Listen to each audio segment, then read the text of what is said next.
Welcome to the Hebrew month of Elul, the 6th month of the biblical calendar. The first day of Elul begins a 40-day countdown leading to Yom Kippur, the Day of Atonement.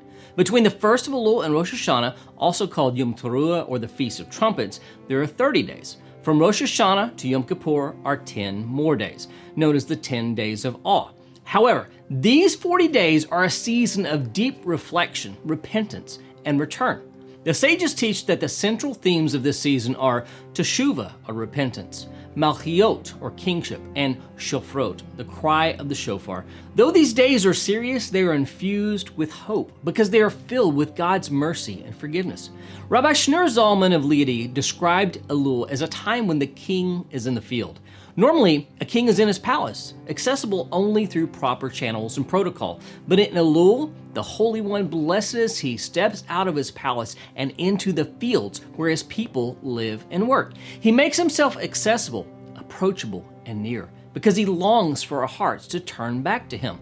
Even the name Elul carries this meaning. It forms an acronym from the Song of Songs. Ani ladodi v'dodi li.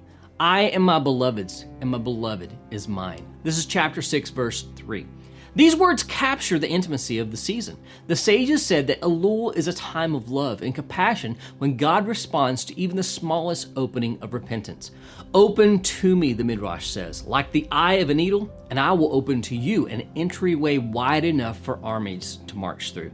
Historically, Elul also recalls the time when Moses ascended Mount Sinai a third time, pleading for Israel and receiving the covenant anew. It was during this time that God revealed his 13 attributes of mercy in Exodus 34, verses 6 and 7, emphasizing compassion, patience, and forgiveness. This is why Elul is especially suited for Teshuvah, repentance, return, renewal.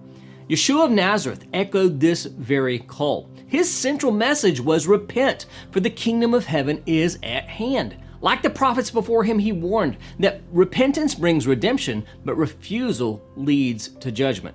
Sadly, his message was rejected by many in his generation, and 40 years later, the temple was destroyed just as he foretold. But his parable of the prodigal son still captures the heartbeat of Elul. The father who runs to embrace his wayward child. The king is in the field waiting with open arms, ready to receive all who turn to him. The sages even taught that repentance prepares the way for Messiah.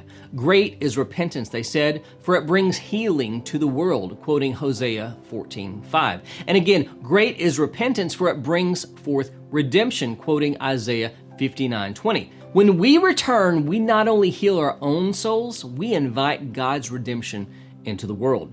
For this reason, each day of Elul, we recite Psalm 27. The Lord is my light and my salvation. Whom shall I fear? We also sound the shofar daily, a piercing reminder to awaken from spiritual slumber and prepare to meet our King. On Rosh Hashanah, the shofar blasts intensify, shaking us awake to reflect, repent, and ready ourselves for the day of judgment.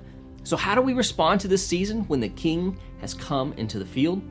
Examine your life honestly, your walk with God, your relationships with others.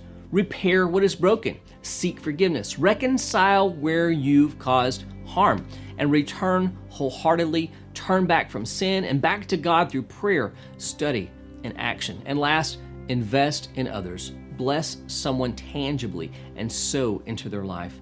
These days are not meant to be wasted. They are a gift, a season that God bends low, inviting us to draw near. If we take these steps, we will not only be ready to meet the judge on Yom Kippur, but also to embrace the King of Kings who longs to dwell with his people. So let us rise to the call of Elul. Let us awaken to the sound of the shofar, repent from the heart, and meet our King in the field. How will we be judged for the coming year?